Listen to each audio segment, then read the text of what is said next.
here, but I noticed that by the end of 2012, we were going to church and all we were doing is sitting there and I'm thinking, what am I going to make for breakfast? What am I going to make for dinner? It's like I was hearing, but I wasn't absorbing. And I would go in there and come out empty. Right. I needed something different. 2013 started phenomenal. Didn't end that way.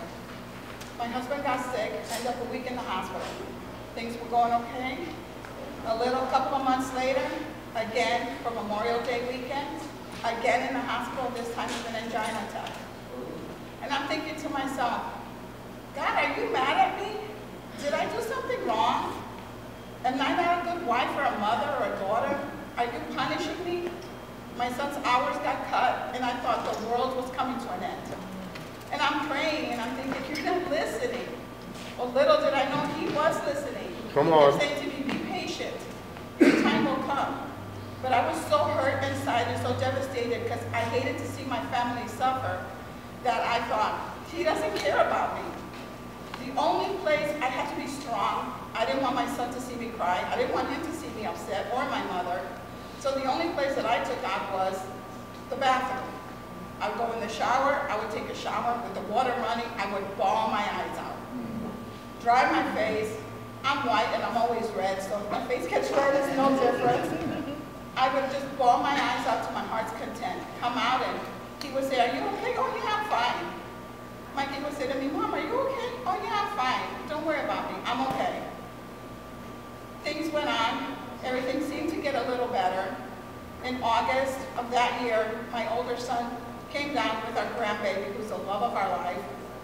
We surprised Mikey and Raina. Raina knew, Mikey didn't know. We had an awesome time with him. The day before he was to leave, we used to have a Dodge Intrepid. We went to my sister-in-law's house, had an awesome time there. On the way back, thank God, the car broke down, pulling into the driveway. That was another sign that God was watching us. I was not aware of it, but he was watching us. Because if the car would have broken down on the highway and going 60, 65,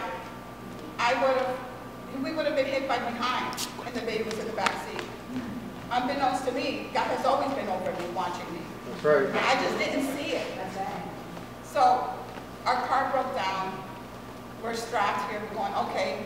He ended up losing his job. Thank you, baby. He ended up losing his job because the car broke down and he couldn't go. Another blow. And again, I'm going, oh dear Jesus, what am I doing? So during the time that he was off, I had said to him, you know what, the doctors want you to go have a colonoscopy. He didn't want to, stubborn man, but he did. And thank God he did, because he had a humongous polyp that was pre-cancer. Another devastating blow. By this time, the girls at work are saying to me, Mary, but your faith. I go, what faith? He's abandoning me. He doesn't care what happens to my family. Why should I believe in him? Why should I trust a God who doesn't trust me, who doesn't believe in me? By this time, Mikey had found a church and he had found Tommy. He was always praising. Ma, I found this awesome pastor. You guys should check it out. And I'm like, being raised Catholic, I was like, I don't know, Mikey. My mom's not Catholic. She was raised Christian all her life. So during the Christmas holidays that year, we managed to, before the holidays, get a couple of bucks fix the car. Mikey invited us. Oh, the church is having Christmas. They have music. You'll love it. I said, okay. We went. In that 1.5 hours that we were there, or 2 hours that we were there, I got so much.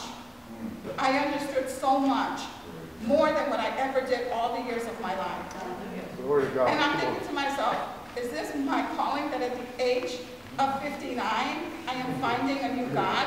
The God that has always been there, but I never heard him. The God who, every time I shed a tear, felt every tear I shed. Every time I got angry, he felt it. Every word I said, he felt it. And he kept telling me, be patient, your time will come. But I wasn't seeing it that way. I was seeing it as like, I want it now. Not then, but I didn't understand it. Finally, we got a car fixed. It broke down again, unfortunately. My husband said, forget it. He would go out there looking for a job. Miraculously, I don't even know how. The place that he works found his resume. We don't know how, it wasn't on Indeed or Monster.com, or I didn't fax it, but he got a job. Mikey got his hours back. I ended up getting a promotion at work. Raina's in line for a promotion. Come on.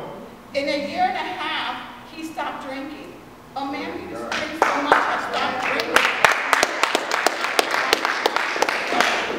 We go out to dinner, and the most he drinks and gets drunk on is 2 glasses of milk. Come on. I love what he says. It's such a miracle to see how you went from there, from what he was to what he is now. I have so many blessings in my life right now that I don't have enough papers to write down on. Come on. Because my tablet would be so full. So talk about signs. My signs were all there. It took me a long time to see them, but I have seen the sign, and I have accepted this new God into my life. It was always there, but my heart is open, and I soak in everything that's read. I enjoy my Bible studies. I enjoy hearing Tommy and Michelle preach. We read the Bible at home. My blessings, my miracles, is to see my son happy. What mother wouldn't want that? He has a phenomenal wife. That little tiny thing back there. Amen. Amen. She loves my son to pieces, and we love her because she loves him so much, and she's such a good wife to him. She cares about us. In her own way, she will tell us what. She has helped me through the times he was sick. She was always there by my side, because my son falls apart. He's totally a daddy's boy. He falls apart. She was my rock. She stood by me.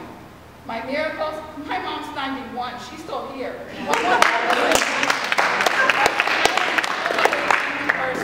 And I owe it all to God, because now, when he talks, I stop and listen. And I know now that when he gives me something hard in my path, it's not to punish me, but it's to say, oh look, not everything is going to be dandy for you. You've got to put a little block in your way. But now I know all I do is pray, step over it, and continue on.